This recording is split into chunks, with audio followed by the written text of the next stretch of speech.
ವೈದ್ಯಕೀಯ ಶಿಕ್ಷಣ. ವೈದ್ಯಕೀಯ ಶಿಕ್ಷಣ ಇಲಾಖೆಯ ಮೂಲಸೌಕರ್ಯವನ್ನು ಇನ್ನಷ್ಟು ಸದೃಢಗೊಳಿಸಲು ಕೆಳಕಂಡ ಪ್ರಮುಖ ಉಪಕ್ರಮಗಳನ್ನು ತೆಗೆದುಕೊಳ್ಳಲಾಗಿರುತ್ತದೆ. ಕಾರವಾರದಲ್ಲಿ 138 ಕೋಟಿ ರು ವೆಚ್ಚದ 450 ಹಾಸಿಗೆ ಸಾಮರ್ಥ್ಯದ ಮಲ್ಟಿ ಸ್ಪೆಷಾಲಿಟಿ ಆಸ್ಪತ್ರೆ, ರಾಯಚೂರಿನಲ್ಲಿ 10 ಕೋಟಿ ರು ವೆಚ್ಚದ ಟ್ರಾಮಾ ಕೇರ್ ಮತ್ತು ಮೈಸೂರು ಹಾಗೂ ತುಮಕೂರಿನಲ್ಲಿ 90 ಕ್ಯಾನ್ಸರ್ ಕೇಂದ್ರಗಳ ಕಾಮಗಾರಿಗಳನ್ನು ಪೂರ್ಣಗೊಳಿಸಲಾಗಿದೆ. 236 ಕೋಟಿ ರು ವೆಚ್ಚದ ಹುಬ್ಬಳ್ಳಿಯ ಜಯದೇವ ಹೃದ್ರೋಗ ಪ್ರಾದೇಶಿಕ ಕೇಂದ್ರದ ಕಟ್ಟಡವನ್ನು ಪ್ರಸಕ್ತ ಸಾಲಿನಲ್ಲಿ ಲೋಕಾರ್ಪಣೆಗೊಳಿಸಲಾಗುವುದು.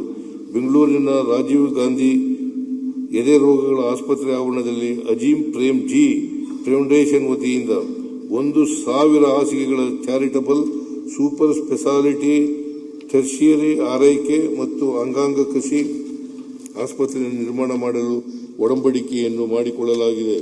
2026-27ನೇ ಸಾಲಿನಲ್ಲಿ ವೈದ್ಯಕೀಯ ಕಾಲೇಜುಗಳು, ಆಸ್ಪತ್ರೆಗಳು ಮತ್ತು ಸೂಪರ್ ಸ್ಪೆಷಾಲಿಟಿ ನಿರ್ಮಾಣ ಕಾಮಗಾರಿಗಳಿಗೆ 620 ಕೋಟಿ ರುಗಳ ಅನುದಾನವನ್ನು, ಉಪಕರಣಗಳ ಖರೀದಿಗಾಗಿ 220 ಕೋಟಿ ರುಗಳ ಅನುದಾನವನ್ನು ಮೀಸಲಿಡಲಾಗಿದೆ. ಮೈಸೂರಿನ 400 ಹಾಸಿಗೆ ಸಾಮರ್ಥ್ಯದ ಶ್ರೀ ಜಯದೇವ ಹೃದ್ರೋಗ ಆಸ್ಪತ್ರೆಯನ್ನು 600 ಹಾಸಿಗೆ ಸಾಮರ್ಥ್ಯದ ಆಸ್ಪತ್ರೆಯನ್ನಾಗಿ 180 ಕೋಟಿ ರು ವೆಚ್ಚದಲ್ಲಿ ಮೇಲ್ದರ್ಜೆಗೇರಿಸಲಾಗುವುದು. ಹಿಂದಿನ ಸಾಲಿನ ಆಯವ್ಯಯದಲ್ಲಿ ಘೋಷಿಸಿದಂತೆ ಪುತ್ತೂರಿನಲ್ಲಿ ವೈದ್ಯಕೀಯ ಕಾಲೇಜನ್ನು ಸ್ಥಾಪಿಸಲು 300 ಹಾಸಿಗೆಯ ಆಸ್ಪತ್ರೆಯನ್ನು ನಿರ್ಮಿಸಲು ಅನುಮೋದಿಸಲಾಗಿರುತ್ತದೆ. ಅಲ್ಲದೆ ಬಾಗಲಕೋಟೆಯಲ್ಲಿ ರಾಜೀವ್ ಗಾಂಧಿ ಆರೋಗ್ಯ ವಿಜ್ಞಾನ ವಿಶ್ವವಿದ್ಯಾಲಯ ಘಟಕ ಕಾಲೇಜನ್ನು ಸ್ಥಾಪಿಸಲು ಕ್ರಮ ವಹಿಸಲಾಗಿದೆ. ಸದರಿ ಕಾಲೇಜುಗಳ ಕಾರ್ಯಾಚರಣೆಗಾಗಿ ಸೂಕ್ತ ಕ್ರಮಗಳನ್ನು ತೆಗೆದುಕೊಳ್ಳಲಾಗುವುದು. ವಿಜಯಪುರ ಮತ್ತು ಕೋಲಾರ ಜಿಲ್ಲೆಯಲ್ಲಿ ಸರ್ಕಾರಿ ವೈದ್ಯಕೀಯ ಕಾಲೇಜನ್ನು ಸ್ಥಾಪಿಸಲು ವಿಸ್ತೃತ ಯೋಜನಾ ವರದಿಯನ್ನು ತಯಾರಿಸಲಾಗುವುದು. ಕಾರವಾರ ಮತ್ತು ಯಾದಗಿರಿಯಲ್ಲಿ ತಲಾ 100 ಕೋಟಿ ರು ವೆಚ್ಚದಲ್ಲಿ ಸೂಪರ್ ಸ್ಪೆಷಾಲಿಟಿ ಆಸ್ಪತ್ರೆಗಳನ್ನು ತೆರೆಯಲಾಗುವುದು. ವಿಜಯನಗರ ಮತ್ತು ಕೊಪ್ಪಳ ಜಿಲ್ಲೆಯಲ್ಲಿ ತೃತೀಯ ಹಂತದ ಕ್ಯಾನ್ಸರ್ ಆರೈಕೆ ಒದಗಿಸಲು ಕ್ಯಾನ್ಸರ್ ಆಸ್ಪತ್ರೆಯನ್ನು ಮುನಿರಾಬಾದ್ ಟಿಬಿ ಡ್ಯಾಂನಲ್ಲಿ ಸ್ಥಾಪಿಸಲಾಗುವುದು.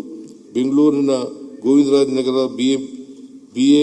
ಬಿಬಿಎಂಪಿ ಮಲ್ಟಿ ಸ್ಪೆಷಾಲಿಟಿ ಆಸ್ಪತ್ರೆಯಲ್ಲಿ ಜಯದೇವ ಹೃದ್ರೋಗ ಸಂಸ್ಥೆಯ ಪ್ರಾದೇಶಿಕ ಕೇಂದ್ರವನ್ನು 15 ಕೋಟಿ ರುಗಳ ವೆಚ್ಚದಲ್ಲಿ ಗ್ರೇಟರ್ ಬೆಂಗಳೂರು ಪ್ರಾಧಿಕಾರದ ಸಹಯೋಗದೊಂದಿಗೆ ಸ್ಥಾಪಿಸಲಾಗುವುದು.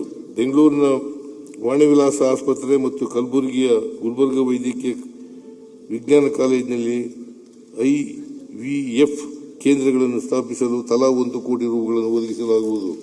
ಬೆಂಗಳೂರಿನ ವಿಕ್ಟೋರಿಯಾ ಆಸ್ಪತ್ರೆಯನ್ನು ಶಾಂತವೇರಿ ಗೋಪಾಲಗೌಡ ಆಸ್ಪತ್ರೆ ಎಂದು ಮರುನಾಮಕರಣಗೊಳಿಸಲಾಗುವುದು. ಬೆಂಗಳೂರು ವೈದ್ಯಕೀಯ ಕಾಲೇಜಿನ ಎಂಬಿಬಿಎಸ್ ಮತ್ತು ಬಿಡಿಎಸ್ ವಿದ್ಯಾರ್ಥಿಗಳ ಬಾಲಕರ 10 ಕೋಟಿ ರುಗಳ ಅನುದಾನವನ್ನು ಒದಗಿಸಲಾಗುವುದು.